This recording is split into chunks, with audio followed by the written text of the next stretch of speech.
नमस्कार प्यारे बच्चों।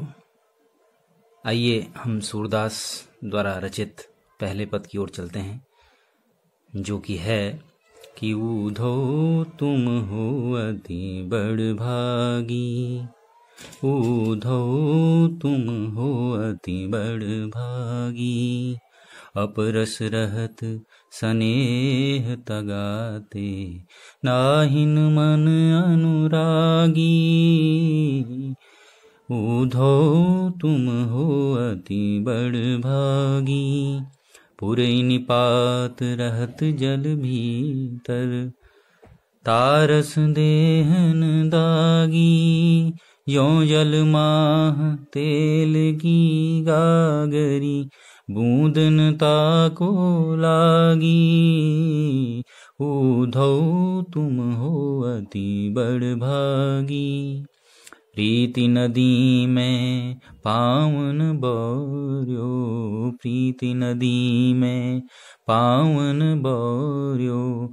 दृष्टि न रूप परागी, उधो तुम हो अति बड़ भागी। सूरदास अबला हम भोरी, गुर चाटी ज्यों पागी। उधो तुम हो अति बड़ भागी। तो ध्यान से समझिएगा प्यारे बच्चों, यह पद वास्तव में गोपियों के अनन्य प्रेम को प्रदर्शित करने वाला, जो कि सूरदास के माध्यम से लिखा गया है।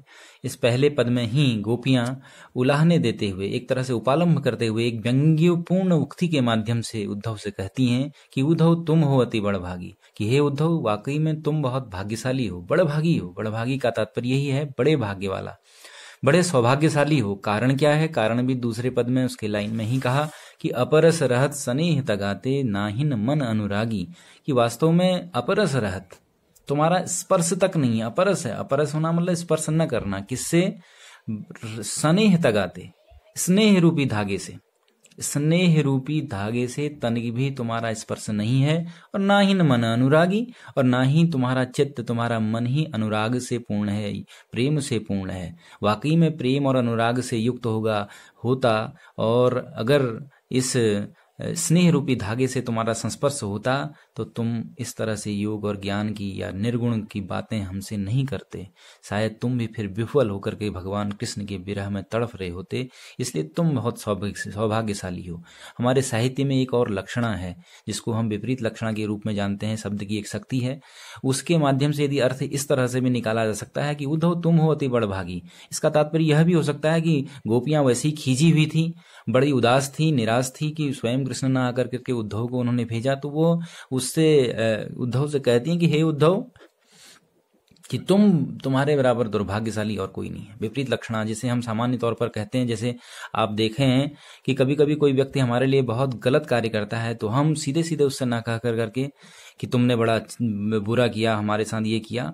तो एक साहित्य की एक विशिष्ट उक्ति है, साहित्य का एक विशेष व्यक्ति का एक बोलने का तजुर्बा है, उसके माध्यम से वो ये कहता है कि हाँ तुमने तो बहुत अच्छा किया, जबकि किया बुरा है। तो इसी विपरीत लक्षणा के माध्यम से गोपियां सहारा लेते हुए कहती हैं कि तुम्हारे बराबर दुर्भाग्यहीन कोई नहीं है। क्योंकि वास्तव में कारण क्या है दुर्भाग्यशाली कहने के पीछे भी यह कारण हो सकता है कि जिस भगवान कृष्ण के पास आप रहते हो, उनके पास रह करके भी तुम्हारे अंदर प्रेम का स्पर्श तक नहीं है। उनके पास रह करके भी तुम्हारा चित्त अनुराग से युक्त नहीं है, प्रेम से युक्त नहीं है। इस कारण तुम्हारे बराबर दुर्भाग्यशाली और कौन होगा। पहली लाइन का इस तरह से अर्थ भी आप कर सकते हैं। दूसरी बात गोपियां कहती हैं कि देखिए, बहुत सारे दृष्टांत के माध्यम से बताती हैं कि पुरै निपात रहत जल भीतर, तारस देह न दागी। कि कमल का पत्ता, पुरै निपात, कमल रहत जल भीतर, कहाँ रहता है? जल के भीतर ही रहता है। लेकिन तारस देह न दागी, लेकिन उसके शरीर को, उस कमल के पत्ते के शरीर में उसका जल थोड़ा सा भी टिकता नहीं है। इसी तरह से तुम्हारी स्थिति है। तुम प्रेम के सागर के पास रहते हो, लेकिन प्रेम का संस्पर्श तुम्हारे पास नहीं है। ठीक इसी तरह से ज्यों जलमाह तेल की गागरी, जैसे पानी के अंदर चिकने घड़े को या तेल से लगी हुई चिकनाई से युक्त किसी घड़े को, किसी घट को यदि आप पानी में डुबा देते हैं तो बूंद न ताको लागी, तो एक बूंद का स्पर्श भी उसके शरीर पर नहीं लगता, वह साफ बाहर निकल आता है। ठीक वैसे ही भगवान श्री कृष्ण प्रेम के जो सरोवर हैं, प्रेम के जो सागर हैं, उनके पास रह करके भी तनिक भी स्पर्श तुम्हारे अंदर प्रेम का नहीं है, तुम्हारे बराबर बड़ा भाग्य, बड़ा सा दुर्भाग्यहीन कौन होगा।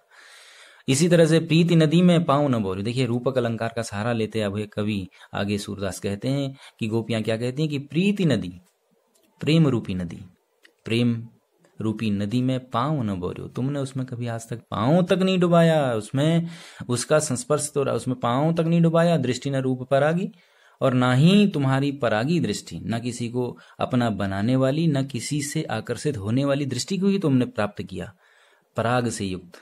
ठीक है, इसी तरह से गोपियां लास्ट में अंत में कहती हैं कि सूरदास अबला हम भूरी, गुर चांटी ज्यों पागी। सूरदास अपने आप, सूरदास कहते हैं, गोपियां कह रही हैं कि हम अबला हैं, हम आपके इस तरह, अबला का मतलब ही होता है, ये अप्राशस्त्य अर्थ में नई का प्रयोग हुआ है। इसका अर्थ होता है अबला का मतलब ये नहीं कि बलविहीन है, अपितु हमारा अंदर उतना बल नहीं है, पुरुषापेक्षा कम बल होने के कारण हम सीधी सादी भोली भाली हम गोपिकाएं हैं। हम तो भोली भाली गोपियों को, हमको सीधा साधा प्रेम का मार्ग ही पसंद है, और हम भगवान कृष्ण को प्राप्त करने के लिए ठीक वैसे ही अपने आप को समर्पित कर सकती हैं, जैसे गुड़ चांटी ज्यों पागी, जैसे गुड़ को प्राप्त करने के लिए चांटी अर्थात चींटी उसमें पक जाती है, रम जाती है, अपने प्राणांत तक कर देती है, लेकिन गुड़ को प्राप्त करके ही रहती है। ऐसे ही भगवान श्री कृष्ण के विरह में तड़पती भी हम गोपियां भगवान कृष्ण को प्राप्त करने के लिए अपने जान भी न्यौछावर कर सकती हैं, लेकिन भगवान कृष्ण को प्राप्त करके ही हम रहेंगी। तो ये बहुत ही एक अच्छा, कितना अच्छा उपमान, कितना अच्छा एक दृष्टांत के माध्यम से गोपियों ने अपने प्रेम को सर्वोत्कृष्ट सिद्ध कर दिया। और इस सर्वोत्कृष्टता के आगे निर्गुण ब्रह्म की हार और सगुण ब्रह्म की और प्रेम के मार्ग की जीत एक तरह से सूरदास के माध्यम से दिखलाई गई है। इस पद को आप समझें, इसके प्रश्नोत्तर भी करें, और जब आप ये कर लेंगे तब अगले पद की ओर चलेंगे। धन्यवाद।